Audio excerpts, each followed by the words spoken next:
Started? Okay. So good morning, everyone. Am I audible?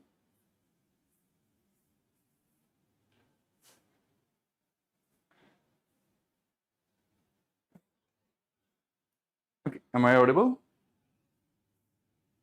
Good. So, welcome to day 5 of our Civilsdaily Unbreakable Challenge. Today we'll be dealing with modern history, as all of you know. Today we'll be dealing with the British economic policies and their impacts. You know, this is one of the most significant topic, as in around 8 to 9 questions have been asked in the last 10 years. So before going to that, let me tell you a brief about what we are doing here. Mostly, you know, since we are going live on YouTube, there will be so many others who are watching. Let me tell you a very brief on what we are doing here.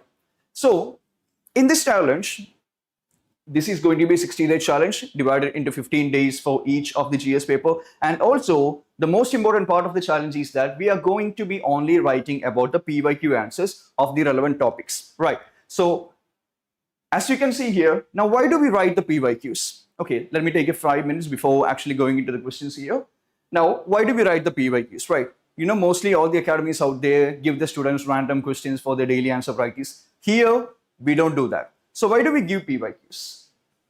You know, this is a question that we have actually written on day 4, right? So here, many voices had strengthened and enriched the nationalist movement during the Gandhian phase. Elaborate. Now, this is a question that all of you have written yesterday. Now, as you can see here, this question was asked in 2019, right? Now, if you look at this question, the same question, which have almost the same content, have been asked by UPSC in 2020 here. You can see the many voices strengthened and enriched the nationalist movement during the Gandhian phase. So you have to write about the women, about the revolutionaries, about the different people, about communism, about socialists, about Congress socialists, about Subhash Chandra Bose, about Gandhi, and several other persons, right? Now, even for the 2020 question, since the decade of the 1920s, the national movement acquired various ideological strands and thereby expanded its social base. Now, what do you need to write here? You need to write the exact same points, right? You need to talk about women, you need to talk about socialists, you need to talk about communists, you need to talk about the revolutionaries. So UPSC have repeated the same question, and UPSC have not repeated the same question, but the same question with the similar content. Now, this is the importance of writing PYQs. Okay, UPSC tend to have a habit of repeating the questions or repeating the similar content. So that is why we tend to focus more on the PYQs here. I'll explain more questions. Here in 2015, you can see here, the Mesolithic rocket architecture of India not only reflects the cultural life of the times, but also aesthetic sense. Here, UPSC actually talks about the Mesolithic architecture. Now, even if you go for 2020 as well, the rocket architecture represents one of the most important sources of our early Indian art and history. Here also, UPSC have repeated about the same Mesolithic architecture. Now, what if we go to the society part? We are going to be writing the society-based questions after we have completed the modern history. Now, what are the challenges continued, or what are the continued challenges for women in India against time and space? This was a question which was asked in 2019. Now, what did UPSC ask in 2023? So, here you have to write about the challenges faced by the women, right? Now, what did UPSC ask in 2023? Explain why suicide among young women is increasing in Indian society. Now, why does suicide increase among young women? It's basically because of the challenges, right? So, there you have written the challenges. UPSC have rephrased the questions on why Indian women tend to, the suicide among young women is increasing. Basically, you have to write the same challenges here. Now, what if we go to another question? Discuss the various social programs which originated out of the speedy process of urbanization. So, what are the social problems? The social problems would be poverty, slums, marginalization, and other different things, right? Now, what did UPSC, when did UPSC ask this? This was asked in 2013. Now, what did UPSC ask in 2023? Discuss the urbanization, or does urbanization lead to more segregation and marginalization of the poor among Indian metropolis? You have to write about the same questions, right? Or you have to write about the same points here, right? There, social problems was, and here UPSC have asked the same thing, but then have rephrased the question into how it leads to the marginalization of the poor, which is basically the social problems. Now, what about globalization? Now, globalization has been one of the most important topics of UPSC. UPSC have repeated the same, has rephrased the question. Now, this is why you need to practice PYQ on a daily basis. Here, to what extent globalization has influenced the core of cultural diversity in India, explain 2016. So here you can see that globalization and culture has been the topic here. Now, even in 2018, you can see globalization and cultural homogenization or culture specific question. The same topic has been repeated in 2018 as well. Even in 2019, are we losing our global or local identity for the global identity? Here also UPSC have asked the same thing, globalization and which is related to culture. It doesn't end here. Even in 2020, is diversity and pluralism in India under threat due to globalization? Again, a theme of globalization and culture has been asked. Now, that is the reason why we have introduced the Unbreakable Challenge Mains, wherein you write all the PYQs, not all the PYQs based on micro themes. Now, different academies have different answer writing programs, right? But then what do? They do not select topics from the most important topics. They do not select the questions from the micro themes. But then what do we do here? We only provide you those questions which are evergreen and which tend to have a repetitive value. Or UPSC might rephrase the question and ask the same in 2025. Now that is where we differ from the other academies here. As you can see here, we have already completed art and culture in the first 3 days. Now we are on the second day of modern history. No random questions. So in art and culture, what did we focus on? We focused on the kingdoms and dynasties, as you can see here. We focused on the source of Indian history, and also we focused on Buddhism, Jainism, Bhakti, Sufi, and also the Indian philosophy. So we have only selected the most important topics, and we have divided the art and culture into 3 days. And as you can see here, the first day was source of Indian history, which had the second most number of questions. You have all the important portions that need to prepare a one-page note here. Then we gave you 5 questions to answer on a daily basis. On the second day, we actually focused on the religious philosophies, which had around 8 questions in the last 10 years. And on the third day, we focused on the art and architecture, which had around 9 questions. So this is the way we select those questions, right? We select the questions only on the basis of micro themes, and we don't give you any random questions such as about the Nalanda University, the Shiva Tandava dance, or which are basically one-off questions, right? UPSC won't repeat that questions and we won't give you that questions. The questions are selected only on the basis of micro themes, as you can see here. Also, in the case of modern history, this is our second day. On the first day, what did we focus on? We focused on the important contributions. We focused on women. We focused on tribals. We focused on revolutionaries. We focused on the diaspora. And on the second day, what are we focusing here? We are focusing on the British policies and economic impact. We are focusing on the colonial rule and impact, and also on the British constitution development. And on the third day, we'll be focusing on Gandhi and other leaders, and also the various stages of Indian freedom struggle. Now, this is the way we select the micro themes and ask you questions which have evergreen value and which tend to repeat, as I said, in the upcoming mains. So here, this was the last questions that we discussed on day 4, exactly on Saturday.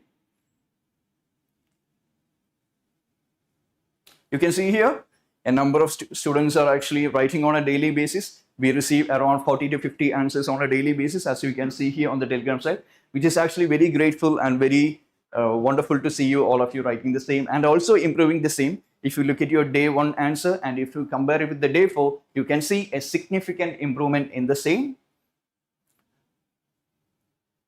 Also, I usually can't provide feedback for all of you, but then I tend to provide feedback for at least 5 to 10 students on a daily basis, either through comment or through voice notes, as you can see here. We also at Civilsdaily provide you the answer writing frameworks and also some of the mistakes that you need to provide. The frameworks, introductions, conclusion, the body part differ for different subjects, right? The GS1 kind of conclusion you don't write for the GS2 or even GS3. So we provide the framework and answer writing regarding the same as well. So as you can see here, it's a significant initiative. If you're not part of it, you're actually missing on a lot. And also, if you want to clear mains this time, you need to focus on answer writing PYQs, which tend to repeat, and you need to be on this challenge. Okay? Now, we'll go to the day 5 questions, as you can see here. So here are the day 5 questions. I'll just say what you need to write. After that, pause the video, unmute me or even mute me, and you can take exactly 8 minutes or even 7.5 minutes to write the same. So in the first question, evaluate the policies of Lord Curzon and their long-term implications on the national movement. Now here, the directive is basically to evaluate. Now what will be the first body part here? You need to evaluate the policies of Lord Curzon. You know, UPSC tend to ask about the Governor General, so you need to know about Lord Curzon, William Bentinck, Dalhousie, and all the other famous and Governor Generals out there. And the second body part would be the long-term implications of the national movement. Now, what do you need to write? You need to write about the policies that Lord Curzon has introduced. Policies that Lord Curzon has introduced, and the immediate impact or the reason why he introduced it. Okay, so the first body part would be the policies of Lord Curzon as in partition of Bengal led to what? On an immediate basis or on the basis of why he introduced it.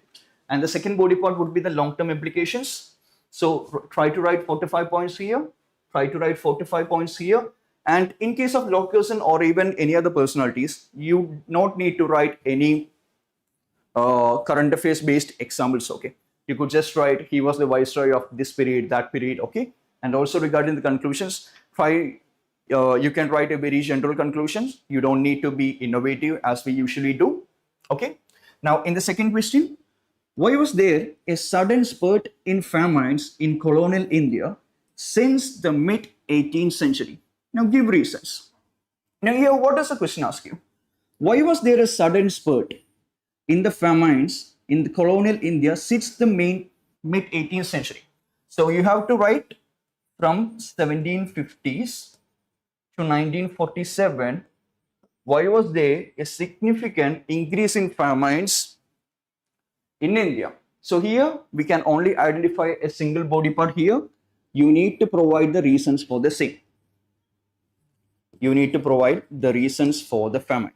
You don't have a second body part here. You don't need to provide conclusion. You don't need to provide any other body part here. We just only have a single body part. And how can you introduce?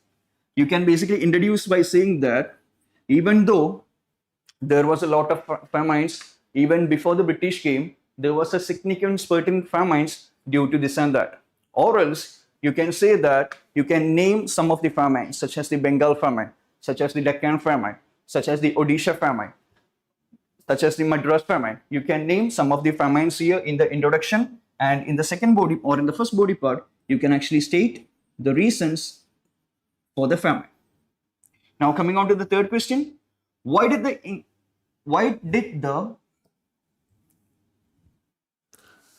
the armies of the British East India Company, mostly composed of Indian soldiers, consistently win against the numerous and better equipped armies of Indian rulers? Give reasons. Now what should you write in the introduction? You can just randomly write anything. Always you need to write the question, okay?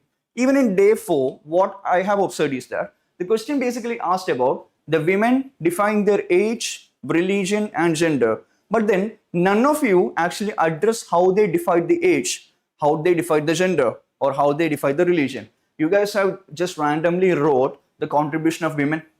UPSC is not asking about the contribution of women. UPSC is asking how they defined the age, such as Rani Gaidillu, how they defined the gender, such as Lakshmi Sehgal, how they define the religion, such as Aruna Asif Ali. So you have to always write for the question, not what you know, or such as a general, such as contributions, limitations, advantages. No, you always have to write to the pinpoint question. So why did the armies of East India Company, mostly composed of Indian soldiers, win against the numerous and better equipped armies of Indian rulers. So what should you mention in the introduction? You need to mention about, or in the first body part, or even in the introduction, you need to mention about the Indian rulers.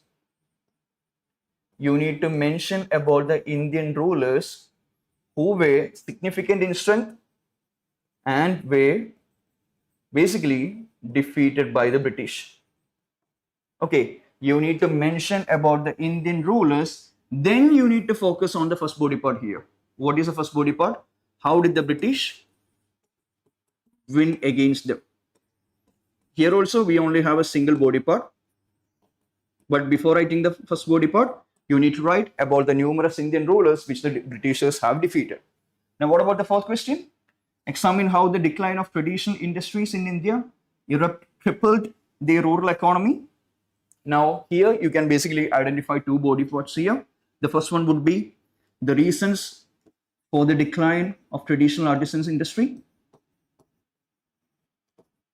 Reasons for the decline of the traditional artisanal industry. And the second body part would be how it crippled the economy. How it crippled the rural economy would be the second body part. Now, what about the final question? Critically examine the various facets of economic policies of the British in India from the mid-18th century. Now, what do you need to write here? Since the question basically asked about critically examine if there are any positive points regarding the same, you need to write. Okay, since the question asks you to critically analyze, you just don't write about the negative impacts of the economic policies that UPSC have introduced. So I mean that British have introduced. Rather, you also need to write about the positive aspects of the same. So what are the different facets of economic policies?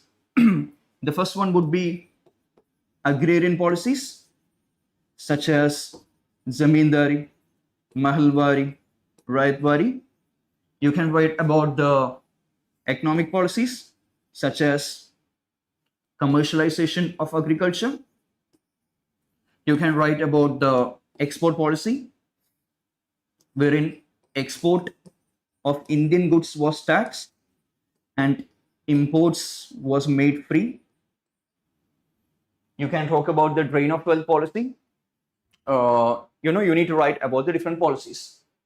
Okay, now I am going to discuss about the answers keys. So you pause here or you unmute me here and you try to write the same in exactly 7.5 for those who are writing mains, and also 10 minutes or even 15 minutes if you're not writing mains this time. Okay, so pause the video here.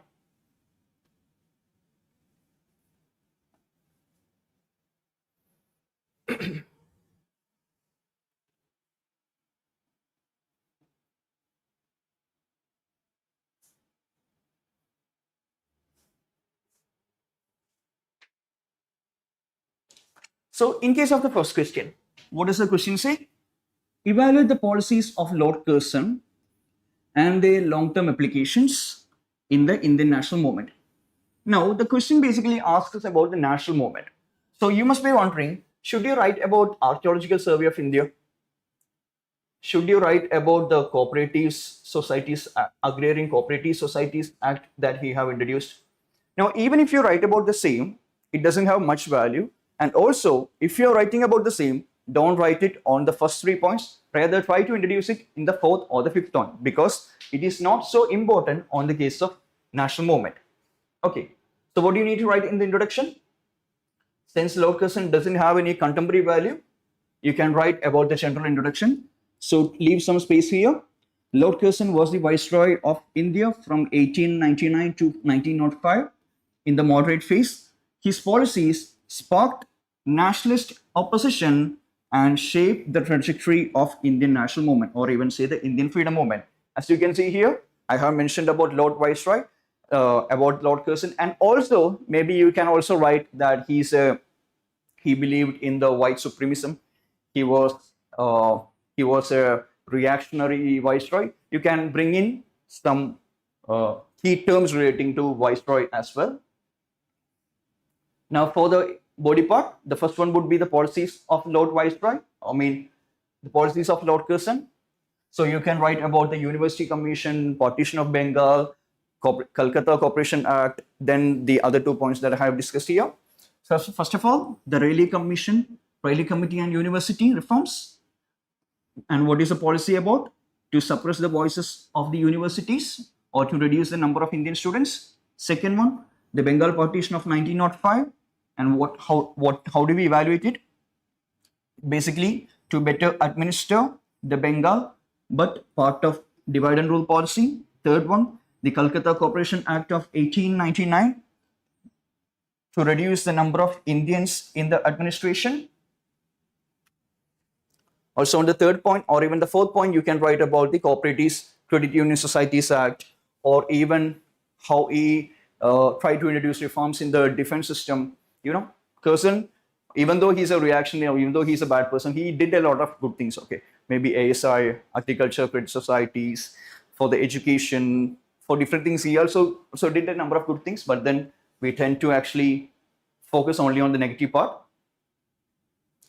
Now, the implications of Lord Curzon's policies on the national movement, or the long-term implications. What was it? First one, what did the partition of Bengal do? The partition of Bengal sparked Swadeshi and boycott movements, paving the way for non-cooperation and civil disobedience. You need to write the non-cooperation and civil disobedience movement here.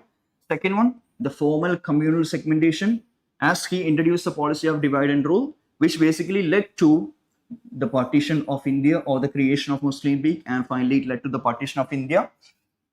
Second one, it also contributed to the Morley-Minto reforms, led to Government of India, which finally led to the Government of India Act of 1935.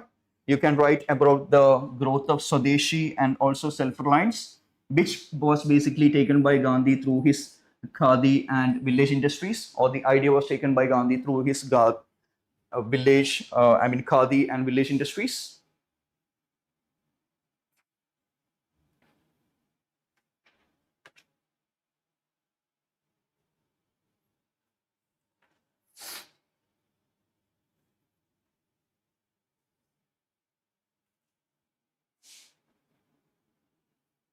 And how can you conclude it? Though intended to consolidate the British Empire, his policies, you can conclude in this manner.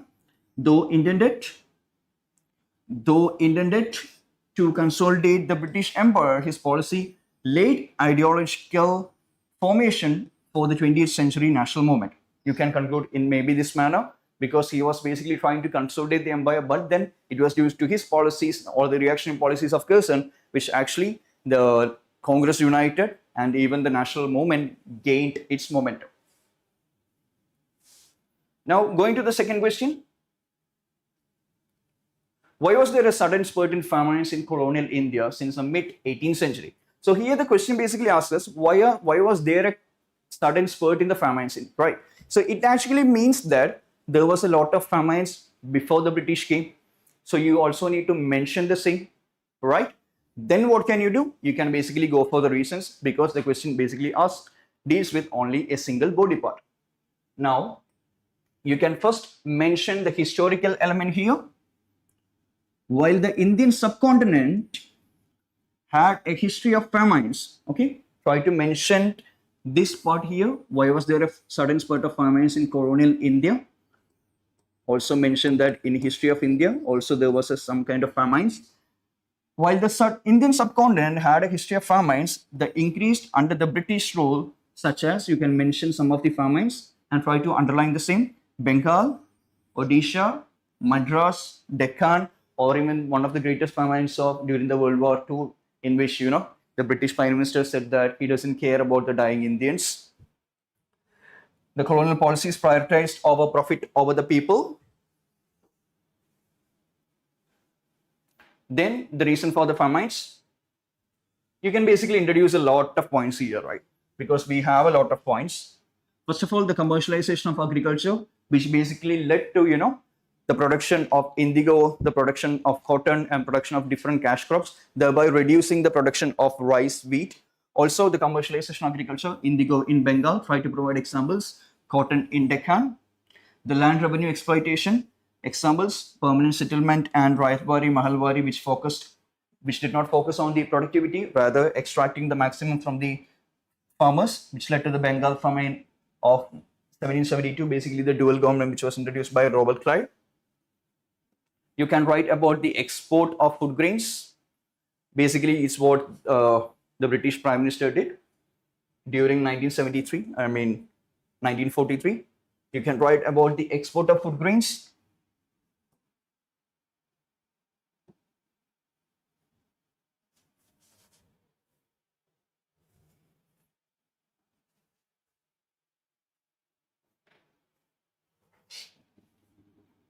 Yeah, you can write about the export of food grains during food shortages, wheat export during the Great Famine of 1876, or even you can write about the wheat export during World War II, Bengal famine. Try to provide example. Bengal famine, 1943. You can write about the same. Then the breakdown of traditional community systems such as Chak money system, village grain reserves, the failure of famine code. You know, a famine code was basically established, famine commission was established in 1880, but then the policies or even the recommendations were not implemented. You can write about the attitude of viceroys here, the conduct of second Delhi Darbar, the conduct of basically the second Delhi Darbar, which was conducted during a famine in India. You can write about the neglect of irrigation. You can write about the absence of welfare state policies as they only focused on resource exploitation. And on the conclusion part, you can try to innovate here. You can say that these policies were taken into account after the post-independence consultation, which led to the formation of Food Corporation of India, or even these policies actually framed our post-independence welfare state, such as focus on poverty alleviation and food security. Try to introduce a contemporary example regarding the same as well. Now, for the fourth question, why did the armies of British East India Company, mostly composed of Indian soldiers, consistently against the more numerous and better equipped armies of the then Indian rulers? Now, what do we need to write here? You need to write about why the British Empire defeated all of the Indian rulers. But then in the introduction, what you have to do, you have to mention all the Indian rulers which were defeated by the British. Okay, you have to mention all the Indian rulers which were defeated by the British. Now, how can you introduce? The repeated defeat of the Indian rulers, despite superior resources, transformed the Indian company from a trader into a colonial power, right? That is a good introduction you can introduce. Also, in the body part or even after introduction, try to actually mention the Indian rulers or the armies defeated by the British. You can write about the Siraj-ud-Dowlah. You can also write about the battle, Tipu Sultan, Battle of Mysore, Marathas, Nawab of Awadh, the Battle of Buxar, and also the Sikh Empire. Then you go about the reasons. Now, you don't need to introduce any pestle approach or any other approach here, right? You need to focus mostly on the military part and also on the treasury and all the other part. So what can you write? You can write about supreme military training and discipline, follow drills and formations, effective way of technology, such as rifles and cannons, unified command, centralized chain of command, political diplomacy and treasury. You know the story of Mirzapur who betrayed the Siraj-ud-Dowlah in the Battle of Plassey, right? The lack of unity among Indian states, rivalry between the Mysore, Hyderabad and the Marathas, absence of military modernism. Basically, we were actually using the wood steel, we were using the elephant against the cannons and the pistols that the British have brought into India. You can write about the better leadership and the leaders, such as Robert Clive, Arthur Wellesley, and other different measures of the British officials. So what can you conclude? Despite being outnumbered, the use of Indian soldiers and strategies transformed the merchant of Indian rulers into a colonial power and ruled India for nearly 2 centuries or something like that. You can conclude. Try to go for general conclusions here rather than try to innovate here, because you can't introduce a contemporary element here. It's very hard to introduce a contemporary element here. Now, for the fourth question, examine how the decline of traditional artisan industries in colonial India crippled the rural economy. So in the introduction, you can write about the colonial transformation of India led into raw material supplies. The colonial transformation of India led into a raw material supplier, which led to the systematic decline of indigenous industries, which basically ended the artisan livelihood and disrupted the rural economy. And maybe you can also quote Shashi Tharoor here. Okay, you can also quote Shashi Tharoor here. Shashi Tharoor has one of the beautiful quotes regarding the British rule. You know, there was a quote regarding that 200 years of British rule, 200 years of theft, and which basically led India to be the foster child of the third world countries. So there's actually a beautiful quote of Shashi Tharoor regarding the same. You can maybe introduce here. Now, what is the first body part? As I said before, the decline of traditional industries. Due to Industrial Revolution, the Indian markets were flooded with the machine-made goods, spinning jenny. Decline of princely's patronage, Sardosi, be it Birdivare, you know, several of the artisans depended on the princely states, because mostly which people actually bought their goods, it was basically the kings, right? So when the king declined, all these artisans basically declined.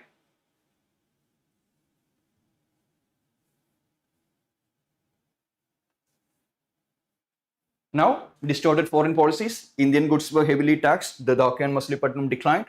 Lack of technological support. The chicken curry. Try to introduce examples. The chicken curry of Lucknow struggled against Manchester goods. Introduction of railways facilitated the cheap import. Now, how it crippled the rural economy? Basically, you can write all the general points here. It increased dependence on agriculture due to reverse migration.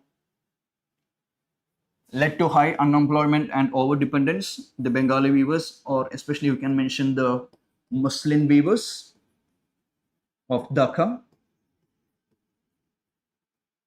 Then overburdening of agriculture, landlessness and famines, rise of rural indebtedness. The Deccan artisans took loans during the famine of 1876.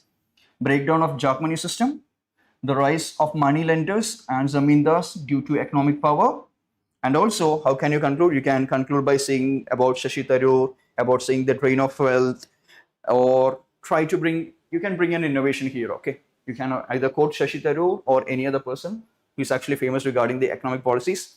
And also, I'm not sharing the fifth question here. You can write on your own. I can basically spoon feed all the questions, right? So what do you need to do on the fifth question? You need to write about all the economic facets. You can focus about the Commission of Agriculture. You can focus on the British land revenue policy such as Zamindari, Mahalwari, Rayatwari. You can write about the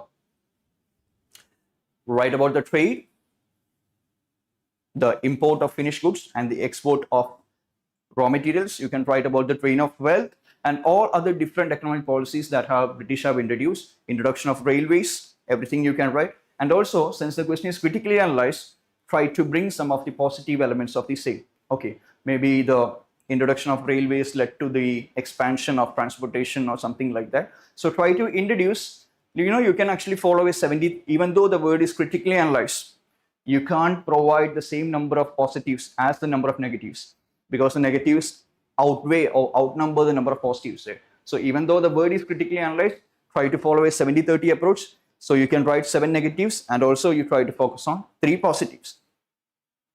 Okay. So what I want to tell you is that if you're not part of the challenge, you're missing out on a lot of things. We provide frameworks, we provide you model answers, we even provide the answer keys. And also for people who actually share their answers in the first 1 hour, I also try to provide feedback regarding the same. So if you're not part of this, try to join this Unbreakable challenge.